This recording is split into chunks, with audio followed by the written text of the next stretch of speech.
Salut les pêcheurs. Alors aujourd'hui, on va regarder comment connecter de la tresse à du fluorocarbone, mais plus particulièrement avec un knotteur, un appareil pour faire les nœuds en fait. L'avantage de cet appareil, c'est que si vous n'êtes pas bon et que vous n'arrivez pas à faire des nœuds à la main, avec ça c'est super facile et surtout le nœud va être très propre, très clean et très résistant. Donc on va regarder ça de suite.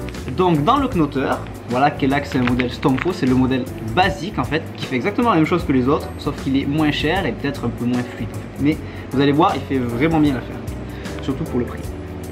Donc à l'intérieur, on va retrouver donc le knotteur, l'appareil de base, ainsi que une autre bobine.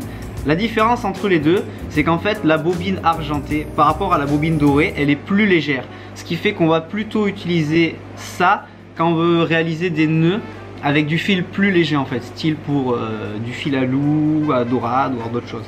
Alors que la bobine dorée, elle est plus lourde et elle permet de mieux réaliser le nœud et de mieux serrer le fil sur des diamètres plus importants, donc notamment pour les pêches fortes comme le thon ou les pêches exo en fait. Donc si vous voulez réaliser le nœud pour les pêches fines, ça sera la bobine argentée. Si vous voulez réaliser le nœud pour les pêches fortes, ça sera la bobine dorée. Alors pour commencer, on va prendre notre tresse et on va l'enfiler dans le petit tuyau qui se trouve là. Voilà. Donc voilà. Alors quand on a passé la tresse dans le tuyau, on va coincer la tresse en fait dans le joint qui est prévu à cet effet sur le côté là. Donc là, voilà. On la coince. Voilà. Et une fois que la tresse elle est coincée, là, vous allez tourner pour enrouler le fil sur la partie dorée. Alors, on va pas tourner 15 fois, enfin, on va tourner à peu près allez, une dizaine de tours pour avoir un peu de marge. Il faut toujours avoir de la marge. Si vous n'avez pas de marge, vous allez voir, vous risquez d'être bloqué à un moment donné pour faire le nœud. Donc voilà, ça c'est la première partie, elle est simple, d'accord? Maintenant la partie la plus importante, on va régler la vis. Donc la vis qui est sur le côté. C'est très important puisque ça permet, quand on réalise le nœud en fait, quand vous allez faire tourner la machine, ça permet de faire dérouler le fil. Sauf que si vous la serrez trop fort, ce qui se passe, c'est que quand vous allez le prendre et que vous allez tourner, il va rien se passer en fait. Ça va rester à la même longueur et le nœud va pas se réaliser. Alors que au contraire, si vous la desserrez trop fort, hop, vous voyez là, j'ai de la longueur et ce qui se passe c'est que si vous êtes sur le bateau ou ailleurs, en fait quand vous allez faire tourner le titoulette là, il va partir et vous risquez de le prendre en plein dans la figure ou de le faire partir à l'eau comme ça arrive pour beaucoup de gens qui le font sur le bateau. Donc l'idéal c'est de régler donc la molette de manière à ce que quand je tourne ça s'en aille mais petit à petit. Vous voyez là, c'est trop. Là il est déjà parti de tout ça, c'est pas bon, il faut que ça se fasse petit à petit. Donc ce que je vais faire c'est que je vais régler la molette encore un peu. Voilà, je reprends un peu de fil toujours. Voilà, là on est pas mal, vous avez vu, j'ai fait plusieurs tours et le knotteur il est resté quand même à une distance pas très éloignée de mes doigts. Donc là c'est pas mal. Donc, je reprends un peu de marge. Alors vous allez voir, c'est extrêmement facile.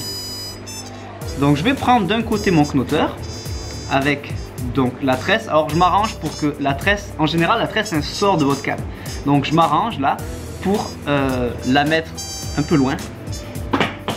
Voilà, et qu'elle m'embête pas trop parce que sinon vous allez voir c'est la galère. Hop. Donc je prends mon fluorocarbone ou mon fil quelconque avec la tresse. Ce que je fais, c'est que je vais prendre le bout, voilà, et je vais l'enrouler autour de mes doigts. Donc je vais prendre le fluorocarbone ainsi que la tresse et je vais l'enrouler autour de mes doigts une fois, vous voyez. Donc là ça donne ça, c'est enroulé autour de mes doigts. Et là, ce que je fais, c'est que je vais m'incliner un peu vers le bas et faire tourner l'appareil. Voilà. Et là l'appareil, il descend en créant des spires très serrées. Voilà, et là on peut voir en fait que le knotteur, donc sa particularité, c'est de pouvoir serrer le fil très fort et de manière très régulière sur le fil, en fait. Et ça, ça va faire que quand ça va passer dans les anneaux de la canne, ça fera pas de bruit du tout. Et surtout, comme c'est bien réalisé, c'est bien serré et c'est bien propre, forcément le nœud il risque d'être plus résistant. Donc là ce que je vais faire, c'est qu'après ce premier passage, je vais mettre mon pouce là, à la fin du nœud, et je vais inverser, donc je vais rebaisser dans l'autre sens. Et il faut que, quand je vais tourner, que le fil revienne sur les précédents spires en fait. Donc là, hop, vers le bas. Et là on voit clairement que mon knotteur, il est en train de redescendre vers le bas. Et il est en train de repasser dans les spires exactement comme il faut. Voilà, comme il faut.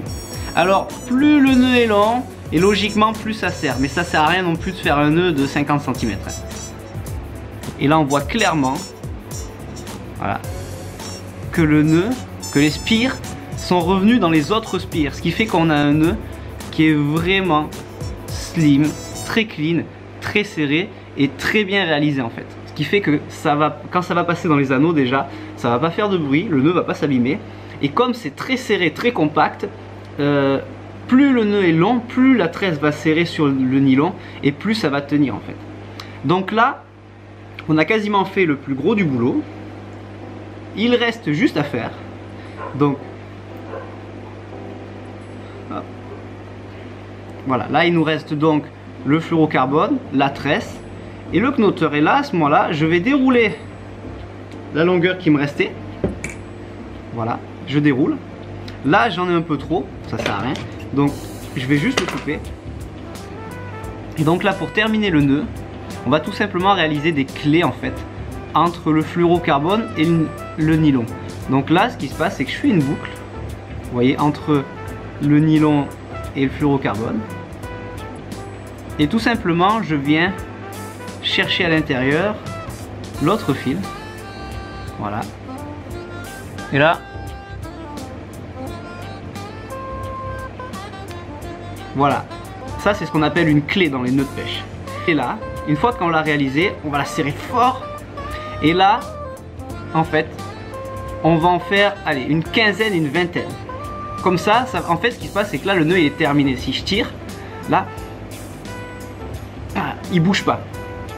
Mais on va toujours se laisser de la marge de sécurité, donc ce qui fait qu'on va faire plusieurs clés.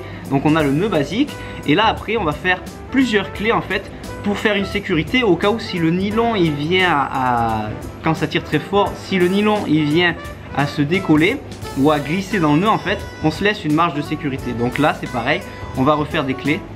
Pour de nouveau refaire une clé, on va remontrer. En fait il suffit juste de faire une boucle entre, voilà, juste à côté du fluorocarbone et du nylon. Donc on fait juste une boucle. Et en fait le fil là, on va le faire passer de l'autre côté. Voilà, d'accord? Et là, quand on tire, ça va se coincer. D'accord? Et là, on va en faire entre 15 et 20.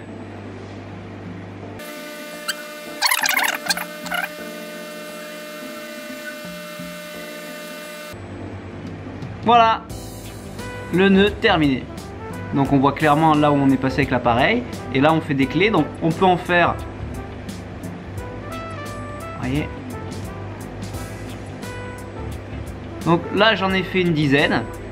On peut en faire une quinzaine, comme une vingtaine, comme une trentaine. Personnellement j'ai pas de limite, parce que plus vous en faites, plus ça vous laisse une marge de sécurité.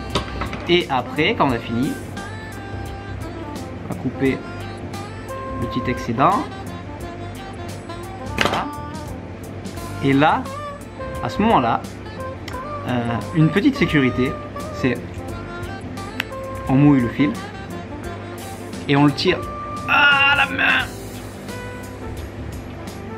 Voilà. Maintenant, il est bien serré, bien sécurisé et il n'y a plus qu'à couper en fait l'excédent avec un ciseau. Voilà, c'est coupé. Il n'y a plus qu'à. Alors des fois il y a des gens qui, on peut le faire aussi pour éviter que le fluorocarbone qui dépasse, plutôt que quand on l'a coupé au ciseau, des fois il y a des gens qui le brûlent en fait. C'est parce que ça forme un petit T en fait qui va venir bloquer la tresse. Ça, à vous de le faire, ou il y en a qui le font pas. Voilà, donc c'est au choix. Donc vous avez vu, c'est très simple. Je prends un, je mets le fil dans le knotteur, je le règle le knotteur, je fais passer une fois dans un sens, une fois dans l'autre, et après je fais des clés. Des clés que je serre une par une, et c'est terminé. L'avantage de ce nœud, c'est que déjà si vous pêchez essentiellement, cet appareil il est fait pour les gens qui pêchent au broumé en fait. Les gens qui pêchent avec des grosses lignes. Et effectivement, quand on pêche avec du gros fluorocarbone et de la grosse tresse, c'est pas forcément facile de réaliser un nœud à la main. Et ce qu'il y a, c'est que cet appareil, il vous permet de réaliser un nœud rapidement, facilement, mais le nœud va vraiment être super efficace en fait, il va vraiment être serré comme il faut. Donc pour faire un nœud facile, rapide et solide, c'est vraiment un appareil qui va bien. Et alors vous me dites, oui mais moi d'habitude je fais des nœuds genre le FG Knot ou le Allbright pour le leurre et ça passe très bien quand je pêche le thon ou alors à l'exo. Peut-être, mais ce qui se passe c'est que quand vous pêchez au leurre, vous allez lancer, vous avez la canne dans la main et quand vous allez avoir la touche, vous allez un peu encaisser le coup en fait et le frein va partir. Donc quand vous l'encaissez, au broumé c'est pas pareil en fait. Au broumé on plante la canne dans le bateau, la canne ne bouge pas et quand il y a le démarrage en fait, la canne elle bouge pas et elle se plie dans tous les sens. Il n'y a pas d'amortisseur comme vous pouvez le faire avec votre corps, ce qui fait que la canne elle prend vraiment un gros impact et le nœud aussi va prendre une sacrée impact par rapport à quand vous l'avez dans la main en fait. Ce qui fait que comme le nœud est plus long, déjà il passe pas forcément dans les anneaux puisque vous jetez pas, donc vous pouvez vous permettre de faire un long nœud et comme le nœud il va être plus long au contact et au démarrage en fait il va vraiment mieux encaisser le coup. Et pour la plupart des gens qui sont passés sur ce genre d'appareil en fait ils ont pris ça tout simplement parce que ils essayaient de faire 2 nœuds à la main sauf qu'à la touche ça marchait pas. Et c'est vrai que nous aussi quand on a commencé de pêcher le thon au broumé, on essayait de faire comme au leurre, mais au leurre il y a des petites choses qui allaient pas tout simplement parce que la pêche au broumé c'est un peu plus brutal en fait au démarrage. Et ce nœud là, depuis qu'on utilise ça, il y a beaucoup de gens qui s'y sont mis et ils en sont vraiment contents parce que ça permet de faire un nœud facilement, rapidement et surtout enfin un nœud qui tienne quand on pêche avec des au broumé ou dans des pêches fortes en fait. Alors on espère que ce tuto nœud vous a plu, que ça va peut-être donner des astuces ou vous aider à comprendre certaines choses. Voilà. Si vous avez des idées à nous proposer ou alors que vous avez envie de voir des tutos sur d'autres choses, d'autres pêches différentes, que ce soit des pêches aux appâts, comme des pêches au leurre, comme des pêches en bateau, n'hésitez pas à nous lâcher un petit commentaire, lâcher un petit pouce bleu si ça vous a plu. Et puis voilà, on se retrouve pour des nouveaux tutos très bientôt sur la chaîne.